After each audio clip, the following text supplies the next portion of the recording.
আসসালামু আলাইকুম। প্রিয় দর্শক, অন্য মঞ্চের আলোচনায় আপনাদের সকলকে আমন্ত্রণ জানাচ্ছি। খবরটা পড়ছিলাম আর আমি যার পড়নায় বিস্মিত হচ্ছিলাম। হাসনাত আব্দুল্লাহ কত কত বয়ান, নানান সততার নিদর্শন, তারা বাংলাদেশে এক একজন একেবারে রবিনহুড হয়ে গেছেন, কিন্তু ভেতরে হাত দিলে তলায় হাত দিলে সব ফাঁকা। যে খবরটা আমাদের সামনে, এটা যিনি বলছেন তিনি একজন ডিসি, জেলা প্রশাসক। তার মধ্যে অভিযোগ আসছে। এবার নিশ্চয়ই এরা ফেসবুকে একটা করে পোস্ট দিবে আগে, কারণ গত সপ্তাহে তো দেখেছেন যে স্থানীয় সরকার প্রতিমন্ত্রী মীর শাহে আলম যখন অভিযোগ করেছিলেন যে আসিফ মাহমুদ সজীব ভুঁইয়া রাষ্ট্রীয় সব নিয়ম কানুন অমান্য করে সচিবের সাইন ছাড়াই ফাইল পাশ করিয়ে এনেছে, সাইন করেছে, যেটা নিয়ম বহির্ভূত। আসিফ মাহমুদ সজীব ভুঁইয়া ফেসবুকে একটা পোস্ট দিচ্ছে, চ্যালেঞ্জ করলাম, চ্যালেঞ্জ করলাম, কারণ জানে এগুলো বাদ বাকি সব পাকোয়া যাওয়াজ। এখন নিশ্চয়ই আবার একটা হাসনাত আর আসিফ ফেসবুকে একটা বড় সড়ো পোস্ট দিবে, চ্যালেঞ্জ ছুটছি, জেলা প্রশাসককে দিয়ে বলতে হবে, প্রমাণ দিতে হবে, আর নাহলে তার বিরুদ্ধে ব্যবস্থা নিতে হবে।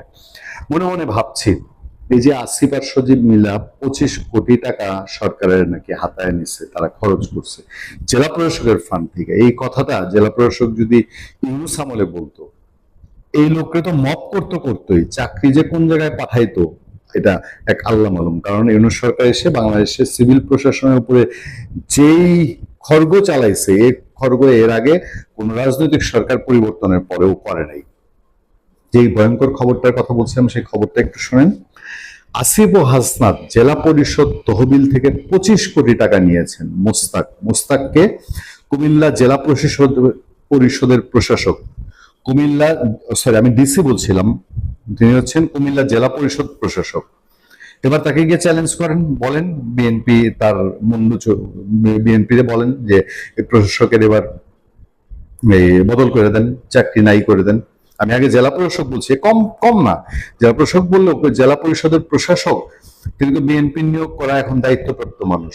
কুমিল্লা জেলা পরিষদের প্রশাসক মোহাম্মদ মুস্তাক মিয়া অভিযোগ করেছেন, অন্তর্বর্তী সরকারের সাবেক উপদেষ্টা আসিফ মাহমুদ সজীব ভুঁইয়া এবং সমন্বয়ক হাসনাত আব্দুল্লাহ কুমিল্লা জেলা পরিষদের রাজস্ব তহবিল থেকে, এই তহবিলটা উন্নয়ন ফান্ড একটা ডিসিদের হাতে থাকে, এই রাজস্ব তহবিল থেকে মোট 25 কোটি টাকা নিয়েছেন। ভাগাভাগিটা কেমন হয়েছে? এর মধ্যে আসিফ মাহমুদ 15 কোটি টাকা এবং হাসনাত আব্দুল্লাহ 10 কোটি টাকা নিয়েছেন বলে তিনি দাবি করেন। কি করেছে এই টাকা নিয়ে এবং কি করার তাদের রাইট কি ছিল? তারা কি পদে ছিল? আসিফ মাহমুদ সজীব ছিল স্থানীয় সরকারের উপদেষ্টা, আর হাসনাত আব্দুল্লাহ তখন কিছুই না, সরকারের কোনো পার্ট না।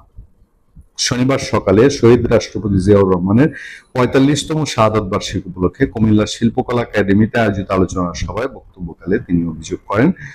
মোস্তাক মিয়া বলেন, সমন্বয়করা বিভিন্ন জায়গায় লুটপাট ও নানা ধরনের অপকর্ম করেছে, তাদের মধ্যে সততা ছিল না।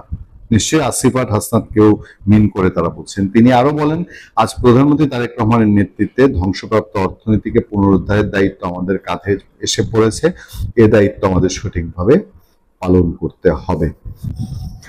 আসিফ মাহমুদ সজীব ভুঁইয়ার কেচ্ছা কাহিনী বাংলাদেশের মানুষের কাছে আর নতুন কিছু না। বাংলাদেশের যে পরিমাণ কেচ্ছা কাহিনীর জন্ম দিয়েছে এই লোক, হয়তো তারেক রহমান সরকার, বিএনপি সরকার কোনো একটা আন্ডারস্ট্যান্ডিং এ আপাতত বেঁচে যাবে, কিন্তু সুদূর প্রসারী সময়ে বা একটু লং টাইম চিন্তা করলে যে যে অপকর্ম আসিফ মাহমুদ সজীব ভুঁইয়া, আমি স্পেশালি আসিফ মাহমুদ সজীব ভুঁইয়ার কথা বলছি, যে যে অপকর্ম করে এসছে, এই অপকর্ম থেকে আসলে কেউ মুক্তি হবে না। আমি বারবার বলেছি, ইউনূস সরকারের পাপের বোঝা এত বেশি, এত হিমালয়ের সমান, তারেক রহমান সরকার চাইলেও তাদেরকে সম্পূর্ণভাবে দায় মুক্তি দিতে পারবে না। এই যে গুরুতর, ভয়ঙ্কর গুরুতর অভিযোগ, এই অভিযোগের পরে এদের কি বিরুদ্ধে কোনো ব্যবস্থাই উঠবে না? কোনো ব্যবস্থা নেওয়ার কোনো বিষয়ই কাজ করবে না? আর কত কত নিগুড় সত্য আমরা জানতে পারবো। ভালো থাকবেন, সুস্থ থাকবেন। আমি হলাম সমন্বয়কদের ভাতিজা, ভাবির পোলাদের চাচা। তো যেভাবে বেইজ্জতি করা শুরু করছে, আমি এখন আর আগামী যেভাবে জুতা পেটা শুরু করছে, আমি এখন আর বলবো না আর আমার ভাবির পোলা, এটা বললে বেইজ্জতি হয়ে যাব। আমি মা পোসাই দোয়া চাই, 1 তারিখ থেকে আমি আর এদের কারো চাচা না, ঠিক আছে? আমি আর এদের চাচা না। কারণ এইভাবে জুতা পিটা যদি করে জনগণ, আবার অফিসের ভিতরে গিয়ে মানে কি বলতেছে আর কি না বলতেছে মানিজ্য তার থাকলো না, বুঝতে পারছেন? এতদিন ভাবির পোলারা ক্ষমতাবান ছিল, মহা ক্ষমতাবান, তাই মাঝে মধ্যে একটু যখন বলতাম আমার ভাবির পোলা একটু ইজ্জত মনে হইতো যে আমার ইজ্জত মানে আমার পশ্চাৎ দেশ ফুলে পাউরুটি হয়ে যাইতো, ময়মনসিংহে পাউরুটি। তো এখন যেভাবে পেটানো শুরু করতেছে তাও জুতা দিয়ে, মানে ক্ষমতায় থাকতে আমার ভাবির পোলাদের যেভাবে পেটানো হচ্ছে, কয়দিন পরে তো আমাদের আসিফ সারকে এইভাবে পেটাবে, আর তারপরের কয়দিন দেখা যাবে যে আমার ভাবির পোলা 6টা আসনের অনুরোধের আসরে তাদের পেটানো শুরু করবে। অলরেডি আমরা শুনে ফেলেছি যে একজন ডিসি নাকি বলেছে 25 কোটি টাকা নিয়ে নিছে। যাই হোক, এই ধরনের বদনাম ছড়ানো হচ্ছে আমার ভাবির পোলাদের বিরুদ্ধে। তো এটা আসলে বেদনাদায়ক। তো দেখা যাক কি হয়। তো জুতা পেটা কেবল উদ্বোধন করলো কেউ না কেউ। আমার মনে হয় এখন তাদের আবার দল, সেই দলের আবার কেন্দ্রীয় নেতা তেলাপোকা একটা পাখি, আমার ভাবির পোলাদের দল একটা দল, সেই দলের আবার 6 জন এমপি। মানে আমি ভাবতে পারি না আমরা কোন দেশে বাস করি। ভাবির পোলারা যদি এমপি হয় তাহলে তো আমার তো দেশের প্রধানমন্ত্রী হওয়ার কথা। মানে ভাবতেও তো পারতেছি না যেগুলো ঘটনা দেশে হইতেছে কি। যাই, তার উপর আবার জুতার বাড়ি। এইভাবে আপনারা বেজ্জতি করেন না আমার ভাবির পোলাদের, কারণ তাদের একটা মান সম্মান আছে। তার আগে থাকতো শিবিরের মেসে, চলতো লোকাল বাসে, এখন 5 স্টার হোটেলে গিয়ে তার হাঁসের মাংস খায়, তারা সেখানে তেলাচোরা ভাজা ভাজা খায়, কাঁকড়া ভাজা খায়, কত কিছু খায়, আরো কত কিছু শুনি।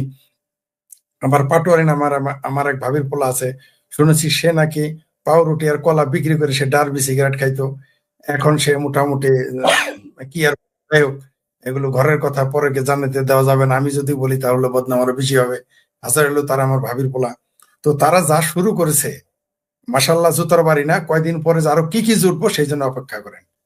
আসলে ক্ষমতায় যখন আসে বা ক্ষমতায় যখন থাকে, ক্ষমতা যখন পায়, তারা নিজেকে ধরাকে সরা জ্ঞান করে। যতই তাদের বেইজ্জতি করেন, ওই মানির মান পাহাড়ের সমান, যে এক কোদাল তো গেছে। এরা তো বেইজ্জতি কম হয় নাই। আমার ভাবির পোলারা এমপি হওয়ার পরও কি তাদের দাবরায় নাই, তাদের কি কুনি মারে নাই, কুতায় নাই, বহু কিছু করেছে। কিন্তু আসলে ওই যে ক্ষমতায় যখন যায়, তারা নিজেকে ধরাকে সরা জ্ঞান করে, কোনো কিছুই তারা মনে করে না যে মানির মান পাহাড়ের সমান, এক কোদালি তো গেল, হাটের মধ্যে বাজানের পিড়াইছে তাতে কি, আমারও তো কিছু কয় নাই, আমি তো পাশ দিয়ে চলে আসছি। এদের দশাটা এরকম।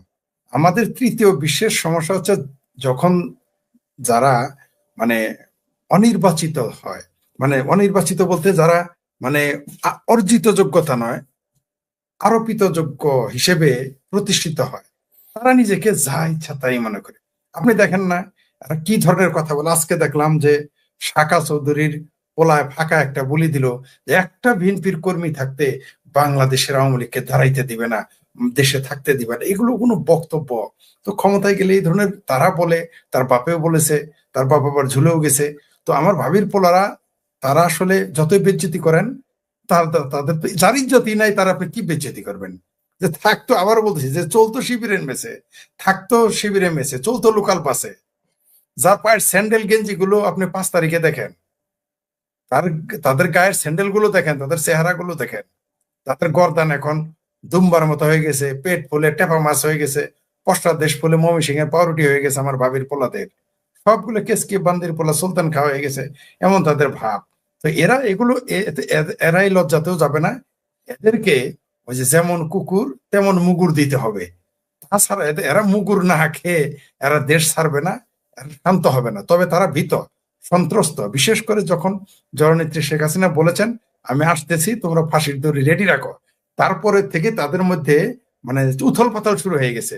এই জন্য দেখেন আসিফ আরো পোস্ট দেয়, 2-4 জন ভয় পেয়ে গেছে। এগুলো বোঝা যায়, তারা তো বেসিক্যালি তারা তো ভীত, তারা তো জানে যে বাংলাদেশ আওয়ামী লীগ, আমি বলেছি তো কয়েকবার যে বাংলাদেশ আওয়ামী লীগ হলো সেই আলাদিনের জিন, সেই আলাদিনের ভূত, সেই আলাদিনের প্রেত, সেই আলাদিনের দ্বৈত, যাকে আপনি বোতলে বন্দি করতে পারবেন না।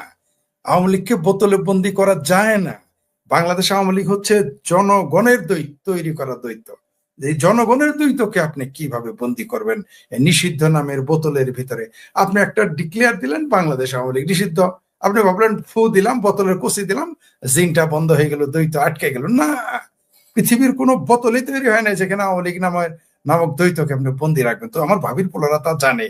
আপনি দেখেন না, যখনই শেখ হাসিনা এই ঘোষণা দিলেন, আর দেখবেন যখনই একটু চাপ পড়ে আওয়ামী লীগের পক্ষ থেকে, তখনই দেখবেন বিদেশে যাওয়ার জরুরত এদের বেড়ে যায়। হঠাৎ করে দেখবেন জরুরত বেড়ে যায়। আমি বিশ্বস্ত সূত্রে জেনেছি, মানে এটা একেবারে ফেলনা নিউজ না, সবার পাসপোর্ট রেডি, ভিসা টিসা সব রেডি, সব সময় তারা পকেটে ডলার নিয়ে ঘুরে, পাসপোর্ট নিয়ে ঘুরে, সব সময় 2-3টা দেশের ভিসা, এবং তারা কন্টিনিউয়াসলি তারা নাকি প্রতি সপ্তাহে টিকিট আবার পাল্টায়, মানে এমনি টিকিট কেটে রাখে, না যাইতে পারলেও টিকিট কেটে রাখে। এরকম খবরও শুনলাম যে তাদের পকেটে অলওয়েজ পাসপোর্ট রেডি থাকে, ভিসা কয়েক দেশের আছে, এক দেশে না দিলে আরেক দেশে যাবে, টিকিট কাটার মতো সবসময় 2-4টি টিকিটও কাটা থাকে, আবার ডলার পাউন্ড পকেটেই থাকে, বুঝছেন? যে ডলার পাউন্ড পকেটে থাকে, যখন তখন পালাবে। কিন্তু আমার ভাবির পোলারা জানে না, এরা কিন্তু বাংলাদেশের জনগণ এবার একেবারে বিসমিল্লাহির রহমানির রহিম বলে আগে কিন্তু এয়ারপোর্টটা দখলে নিবে। তারা কিন্তু অন্য জায়গায় যাবে না, তারা সংসদে দখল করতে যাবে না, তারা ক্যান্টনমেন্টে দখল করতে যাবে না, আগে কিন্তু বিসমিল্লাহ আউযুবিল্লাহ প্রথমে বলবে, আউযুবিল্লাহি মিনাশ শাইতানির রাজিম, তারপরে বলবে বিসমিল্লাহির রহমানির রহিম, তারপরে জয় বাংলা জয় বঙ্গবন্ধু স্লোগান দিয়ে কিন্তু দখল করবে গিয়ে এয়ারপোর্ট। এটা হয়তো তারা ভুলে গেছে। একটা বিমানও সেদিন চলবে না, এরা জানেই না। আমার ভাবির পোলারা যাওয়ারই সুযোগ পাবে না। ওদের যদি কপাল ভালো থাকে, এরকম মানুষ তাদের জুতা পিটে পিটে পিটে পিটে তাদের পাকিস্তান পাঠাবে, আর কপাল যদি খারাপ হয় পেটে পাড়া দিয়ে তাদের পেটে যা আছে সব বের করে ফেলবে, সামনে দিয়ে পিছন দিয়ে। এছাড়া তাদের আমি আর কোনো ভবিষ্যৎ দেখতেছি না। আমার ভাবির পোলারা সাপের 5 পা দেখেছে, মানে এরা নিজেরা যে কি মনে করতেছে, আশা করি সাপের 5 পা দেখলে মানে কি বুঝায় গ্রামের মানুষ, যে পোলা বা যে ভাইটা, যে ভাইগনাটা বা যে ছোট ভাইটা বেশি উজাইতো, তখন তারা বলতো গ্রামের লোকজন, কিরে সাপের 5 পাও দেখছস, এত উজাইছস কে, মানে শাসনটা ঠিক মতো হবে, এটাই বুঝাইতো। তো আমার ভাবির পোলারা 5 পা দেখেছিল, এখন এদের 5 পা দেখার সময় শেষ হয়ে গেছে। এদের আর খুব বেশি, এরা যতই চিকরা চিকরি করুক, যতই চেঁচামেচি করুক, যতই ভাব দেখাক, আসলে ভিতরটা এদের ফাঁপা। ওই যে বললাম যে প্রত্যেকের মোটামুটি যারা টাকা পয়সা খেয়ে দেশে রাখছে বা বিদেশে রাখছে, তারা সব সময় তাদের গোষ্ঠী সব পাসপোর্ট রেডি রাখে, এরা পালিয়ে যাওয়ার জন্য তৈরি হয়ে আছে। হয় তারা পাকিস্তানের ওই পানির জাহাজে পালাবে, এটা হলো তাদের একটা উৎস, কারণ পানির জাহাজে চলে গেলে একটু ছাড় পাইতে পারে, কারণ তারা বলবে পাকিস্তানের দিক, কিন্তু উল্টা চলে যাবে, তার আগে প্রথমে মালয়েশিয়ার দিক যায়, ঘুরে দেখবেন পরে পাকিস্তানের দিক যাবে। সেখানে আমাদের আমাদের নৌবাহিনী বিভ্রান্ত হইতে পারে, কিন্তু বিমানের অঞ্চল পাবলিক ছাড়বে না, ওইখানে গিয়ে সবাই দখলে নেবে, নিশ্চিত থাকেন আপনি। এবং আমার ভাবির পোলা, জ্যাঠা, যারাই থাকো, কাকা, জ্যাঠা, মামা, খালু, ভাই, ছোট ভাই, বড় ভাই, ওই যে তারেক রহমান সাহেব এর আগে তার মাজা ভেঙেছিল, তাকে ঝুলিয়েছিল, এবার হয়তো তাকে ঝুলাবে না, মাজাও ভাঙ, তিনি হয়তো সোজা চলে যাবেন আবার ফিরতি লন্ডনে। তিনি লন্ডনে চলে গেলে এদের যে কি পরিণত হবে আমি এই চিন্তা করতেছি। আমি খুব অস্থির, কারণ এখনই কিন্তু একবার বলে যে আসিফ স্যার বলে তিনি কিছু চুক্তির ব্যাপারে জানেন না, জামাত বলে আমরা তো ইম্বি খাই, কিছুই জানি না, আবার ওইদিকে ভাবির পোলারা বিধানিক বলা শুরু করছে আমরা তো চুক্তির ব্যাপারে কিছুই জানি না। এখনই কিন্তু আব্বা যে দলিল করে গেছে সে দলিল অস্বীকার করতেছে, অথচ সবারই কিন্তু সেখানে সাক্ষী আছে। কিন্তু ভাবির পোলারা কোথায় যাবা, সাক্ষী কিন্তু ওই স্বাক্ষরের কাগজটা কিন্তু বেরোবে, কোন কোন ব্যক্তি স্বাক্ষর করেছে ওটা তো বের হয়ে যাবে। আর সাক্ষীর দরকার নাই তো, আমাদের আর সাক্ষী রয়েছে, আমাদের আর সাক্ষী হচ্ছে কি ব্লেজার খলিল, তিনি তো বলেই দিয়েছেন যে বিএনপি এবং জামাত উভয়ে মিলে এখানে স্বাক্ষর করেছে, রাজসাক্ষী। পাশাপাশি আমাদের ওই যে ফট মাজাহারের যে বিবি সাহেব আছেন নাকি, ফরিদ আক্তার, তিনি তো বলেই দিয়েছেন আরেক কদম আগে নিকাল গয়া, তিনি বলেছেন জামাত বিএনপি সহ সব দলই এখানে স্বাক্ষর করেছে। মার্শাল্লাহ, কোন একেবারে দুইজনই রাজসাক্ষী, দুইজনই, একজন মন্ত্রিত্ব এখনো আছে, আরেকজন সাবেক উপদেষ্টি নাকি উপদেষ্টা ছিলেন। সুতরাং আমাদের জন্য তো সাক্ষী হওয়ার দরকার নেই, শুধুমাত্র আমাদের ওয়াকার ভাইজানকে একটু বেড়াকে ফিরে যেতে দেন, পাবলিক জানে তাদের কি করতে হবে। শুধু সেনাবাহিনীর জন্য পাবলিক বসে আছে, এরা বেড়াকে গেলেই না কেবল তো জুতার বাড়ি, সূত্রার পাতা ডলবে পাবলিক, পশ্চাৎ দেশে সূত্রার পাতা ডলে ডলে ঘোরাবে, নিশ্চিত থাকেন সূত্রার পাতাদের এদের পেটাবে পাবলিক, এদের শুধু পেটাইলে পাবলিকের দুঃখ ক্ষোভ যাবে না। আপনি সরকারি হিসেবে 6 থেকে 7 শিশুকে হত্যা করেছেন, বেসরকারি হিসেবে কয়েক হাজার মেরেছেন, লক্ষ লক্ষ লক্ষ এখানে তারা আক্রান্ত হয়ে আছে। এত সহজে জনগণ ছেড়ে দিবে? সবাই ছেড়ে দিলেও এই যে যাদের সন্তান হামের টিকার অভাবে মারা গেল, এই মা বাপদের আপনি কিভাবে ঠেকাবেন? এই মা বাপদের আপনি কিভাবে গুলি করে ঠেকাইতে পারবেন? সন্তান হারানোর যে কি বেদনা, যার সন্তান হারিয়েছে তিনি বুঝেছেন। আর এই বেদনার বহিঃপ্রকাশ ঘটবে যখন ভাবির পোলাদের যে পৃষ্ঠপোষক, ভাবির পোলাদের যিনি রক্ষাকর্তা ওয়াকার সাহেব বেড়াকে যাবেন। কোনো কিছুই খাটবে না। আপনি শেখ হাসিনা, আওয়ামী লীগ, আপনি আমি মিলে যদি এদের বুঝাই, রক্ষা করতে পারবেন না, পারবেনই না। এরা আমের শিশু হত্যার কারণে এদের জীবনের শেষ পেরেকটা তারা মেরে ফেলেছে। আর এদের কেউ রক্ষা করতে পারবে না। এছাড়া অর্থনীতি, রাজনীতি, চাকরি, ব্যবসা বাণিজ্য তো এরা ধ্বংস করছেই, সেই হিসাব আলাদা। এই যে নগদে যে শিশু হত্যা, এই দায় আপনি এড়াতে পারবেন না। না ইউনূস এড়াতে পারবে, না নূরজাহান বেগম এড়াইতে পারবে, না বিএনপি এড়াইতে পারবে, না জামাত এড়াইতে পারবে। যতই সুদূর বুদূর করুক, কেউ কাউকে ছাড়বে না। দিন শেষে সবাই কি বলবে জানবেন? এরা বলবে আমরা কিছুই জানি না। ইউনূস বলবে আমি তো কিছুই জানি না, আমার ডেকে নিয়ে আসছিল। মানে এক চোরা আর এক চোরার, এক ডাকাত আরেক ডাকাতের দোষ দিবে। তো মাশাআল্লাহ, তখন এক চোরা আর এক চোরা সাক্ষীতেই তারা ফাঁসিতে ঝুলবে। আমরা তখন দেখবো। তবে ফাঁসিতে ঝোলানোর সময় আমরা পাবো না, কারণ এই যে যাদের শিশু মারা গেছে, এই মা বাবারা তাদের ধরে নিয়ে যাবে, আপনারা দেখতে পারবেন। আর তারা যদি ধরে নিয়ে যায়, পৃথিবীর কোনো আদালত তাদের কিছুই করতে পারবে না। তারপরে আমরা তো গণ আদালত গঠন করবোই। সম্ভবত আমাদের সেই গণ আদালতে আমাদের আইনজীবীও থাকবেন আশা করতেছি। আশা করি আমরা গণ আদালত ডাক দিলে তিনি আমাদের সাথে থাকবেন। গণ আদালত আমরা এদের বিচার করবো, শুধু আদালতে এদের বিচার করলে চলবে না। জি, ধন্যবাদ। একটা প্রশ্ন আপনাকে করতেই চাই, আপনার জি, এই বলেন। ভাবির পুলাদের পদ কি টাঙ্গাইলের ডিসিও ধরলেন কিনা? তিনি কুরবানি দিতে দিলেন না। ব্যারিস্টার আশরাফুল হক একদম লাইভে এসে দেখলাম, মানে তার একটা ভিডিও আমি গত রাত্রে দেখতেছিলাম, কুরবানির জি, পরের দিন দেখতেছিলাম যে আপনি আমাকে কুরবানি দিতে দিচ্ছেন না দুই গ্রামবাসীকে আওয়ামী লীগ করার কারণে। হ্যাঁ, এই দুই গ্রামে সংঘর্ষ হবে এই অজুহাত আমাদের দেখে। টাঙ্গাইল। জি, হ্যাঁ, টাঙ্গাইলে। জি, জি, কিন্তু এই হ্যাঁ। ডিসি কি আপনার বাবির পুলার পথ ধরছেন নাকি, না ওই ডিসিও বাবির পুলা নাকি আপনার? শুনেন শুনেন শুনেন, এখন এখন এখন মামুনুল হকের ইসলামী জজবা জেগে ওঠে না। এখন সামরানাই পীরের ইসলামী জজবা জেগে ওঠে না। এখন জামাতের ইসলামী জজবা জেগে ওঠে না। এখন বিএনপির ইসলামী জজবা জেগে ওঠে না। স্বাধীন বাংলাদেশ এবং মোটামুটি বাংলাদেশ এখন পূর্ব পাকিস্তান হয়ে গেছে। সেই ইসলামী পূর্ব পাকিস্তানে 98% তাদের ভাষায়, আমার ভাষায় না, 98% তৌহিদি জনতার দেশে কোরবানি দিতে দিচ্ছে না। ভারতে কোরবানি দিতে দিল কিনা, গাজায় কোরবানি দিতে দেয় কিনা, এর জন্য পাবলিকের মগজ ভাজা ভাজা করে ফেলে। কিন্তু বাংলাদেশে টাঙ্গাইলে যে মুসলমান কোরবানি দিতে পারলো না, এই ব্যাপারে কিন্তু তাদের টু শব্দটি এখন নাই। কিন্তু আগামীতে যদি এইরকম ঘটনা ঘটে যে জামাতের কোন লোকের কুরবানি দিতে দেওয়া হয় নাই, তাহলে মোটামুটি এই বিচার সৌদি আরবের মক্কা মদিনা পর্যন্ত চলে যাইতো। কিন্তু এখন যেহেতু এটা আওয়ামী লীগের বেলায় ঘটেছে, কোনো সমস্যা নাই। আমি বলেছি তো, বাংলাদেশে ইসলামী জজবা আওয়ামী লীগ থাকলেই ক্ষমতায়। এই জন্য আওয়ামী লীগ ক্ষমতায় থাকা দরকার, কারণ বাংলাদেশে আওয়ামী লীগ ক্ষমতায় থাকলে ইসলামী জজবা ঠিক থাকে, গণতান্ত্রিক জজবা ঠিক থাকে, বামপন্থীদের আন্দোলনের জজবা ঠিক থাকে। এই জন্য কিন্তু চাই আমি আওয়ামী লীগ ক্ষমতায় থাকুক, কারণ আওয়ামী লীগ ক্ষমতায় না থাকলে দেখেন ইসলামী জজবাও জাগে না, তারপরে গণতন্ত্রের জজবা জাগে না, সমাজতন্ত্রের জজবা জাগে না, কোন চেতনার জজবাই জাগে না। সেই জন্যই তো আমি দোয়া করতেছি আওয়ামী লীগ ক্ষমতায় থাকুক, এর আন্দোলন করুক। এখন দেখেন, এখন আর ইসলামী চেতনা নাই। ইসলামে কোরবানি দেওয়া মুসলমানের, সচ্ছল মুসলমানের জন্য ওয়াজিব, অর্থাৎ মুসলমানের একটা ওয়াজিব কাজে বাধা দিয়েছে। এখন ইসলাম খতরেমে পড়ে না। কিন্তু জামাতের একটা লোকের যদি বলাৎকারের অভিযোগে 2-4টা শহর থেকেও দেয়, সেটা কিন্তু ইসলাম খতরেমে হয়ে যাবে। আপনি দেখেন ব্রাহ্মণবাড়িয়াতে বনলতা এক্সপ্রেস সিনেমাটা আজকে নিষিদ্ধ করে দিয়েছে, ইসলাম খতরেমে হয়ে গেছে ওই সিনেমাতে।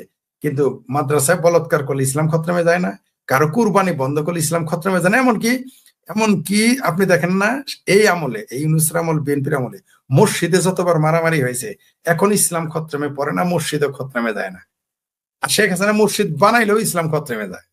শেখ হাসিনা বাংলাদেশে 560টা মসজিদ বানাইলেও ইসলাম খতরেমে থাকে, যে হেফাজতীদের সার্টিফিকেট দিলেও ইসলাম খতরেমে থাকে। বামপন্থীরা তো শেখ হাসিনার এতই দুষতেছে যে মৌলবাদীদের নাকি তিনি টাকা পয়সা দিয়েছেন, জমি দিয়েছেন, বাড়ি দিয়েছেন, ঘর দিয়েছেন, সনদ দিয়েছেন, তারপরেও শেখ হাসিনার দোষ, তখনও ইসলাম খতরেমে পড়ে। কিন্তু এখন ইসলাম খতরেমে না, এখন সব ঠিক আছে। কারণ কি, ওই যে, কারণ আসলে তাদের প্রবলেমটা হচ্ছে আওয়ামী লীগ। ইসলামের খতরা মিথ্যা কথা, তারপর দেশপ্রেম মিথ্যা কথা, গণতন্ত্র প্রেম আরো মিথ্যা কথা, কোটা না মেধা এটা আরো ঠাড়া বড়া মিথ্যা কথা। ভাবির পোলারা কোটা না মেধা কয়ে কয়ে আসলো, আমার ভাবির পোলারা তারাই 63% কোটা নিল। আমার ভাবির পোলারা 25 লাখ টাকা করে তাদের দেওয়া হচ্ছে, যারা প্রবাসে ছিল, দেশে না, যারা আন্দোলন করতে প্রবাসে ক্ষতিগ্রস্ত হয়েছে, তারা 25 লাখ টাকা করে পাবে। চিন্তা করে দেখেন, এটা বুঝি কটা না। আর মুক্তিযোদ্ধারে 22,000 টাকা বেতন দিলে আমার ভাবির পোলাদের শরীর চলে যায়। যাকে এক কাম ভালো হয়েছে, আমরাও প্রবাসে থাকি আর আত্মগোপনে থাকি, শিখাই দিছে 25 লাখ টাকা করে, অন্তত বিমান ভাড়ার খরচ গুলো পাবো আর কি, এটা আশাবাদী হইতে পারে। কারণ আগের আলো যে দিক দিয়ে যায় পিছের আলো দিক দিয়ে যাবে। তো এইবার যদি 25 লাখ টাকা দেয়, তো যত দেরি করে আওয়ামী লীগ যদি তার তার কর্মীদের 50 লাখ টাকা করে দেয়, এটা তো না যায় যাবে না। তখন তার ভাবির পোলারা, জামাতেরা, হেফাজতরা, বিএনপিরা বাধা দিতে পারে। আমার জন্য উপকারী করছে। আমি দোয়া করি ভাবির পোলারা এরকম 2-1টা স্কিম নেওয়া আমার জন্য যাতে সুবিধা হয়, আমরা যারা ক্ষতিগ্রস্ত হয়েছি কিছুটা যেন ভর্তুকি পাই, দোয়া করতেছি আর কি। তারপর আবার জাদুঘর বানাইছে আমার ভাবির পোলারা, আমরা ওইরকম একটা জাদুঘর বানাবো, নতুন জাদুঘর বানাবো। পুরান তো আমাদের থাকবেই, আমরা নতুন নতুন জাদুঘর বানায়। তারপরে যে ভাবির পোলা দেখেন, পেটে ছিল না ভাত, পিঠে ছিল না খাল, মানে কাপড়, ভাবির পোলা 25 কোটি টাকা নিয়ে চলে গেছে ডিসির কাছ থেকে। ঠিক আছে, এখন ডিসি ডরের চোটে কইতেছে আমি তো বলি নাই আপনি খাইছেন, আমি বলেছি আপনি উন্নয়নের জন্য নিয়েছেন, ডিসির তো বাঁচতে হবে। তো পাবলিক যা বুঝা তো বুঝে গেছে, পাবলিক তো বোকা না, সমাজদারকে ইশারাবেই কাফি। ডিসি সাহেব তো বলবে আমি তো বলি নাই আপনি খাইছেন, উন্নয়নের জন্য, উন্নয়নের কথা বলেই তো খাবে। তো যাই হোক, আমাদের ভাবির পোলার এখন 25 কোটি টাকা খাওয়া শিখে গেছে, কোনো সমস্যা নেই। পাবলিক এগুলো মনে রাখতেছে, জনগণ মনে রাখতেছে, হিসাবও রাখতেছে, প্রকৃতির প্রতিশোধ আছে, আকাম কুকামেরও প্রতিশোধ আছে, একটা কিছু হবে। আমাদের এলাকায় একটা গল্প আছে, মানে যখন কেউ কিছু অনির্ধারিত হলে সাধনা বাড়ির পিছনে একটা কিছু, একটা না একটা কিছু হবে। তো মাসাল্লাহ আর কিছুদিন যাওয়ার পরে ওয়াকার ভাই বেড়াকে ফিরে যাওয়ার পরে বাংলাদেশে কিন্তু একটা না একটা কিছু হবে, কেউ ঠেকাইতে পারবে না।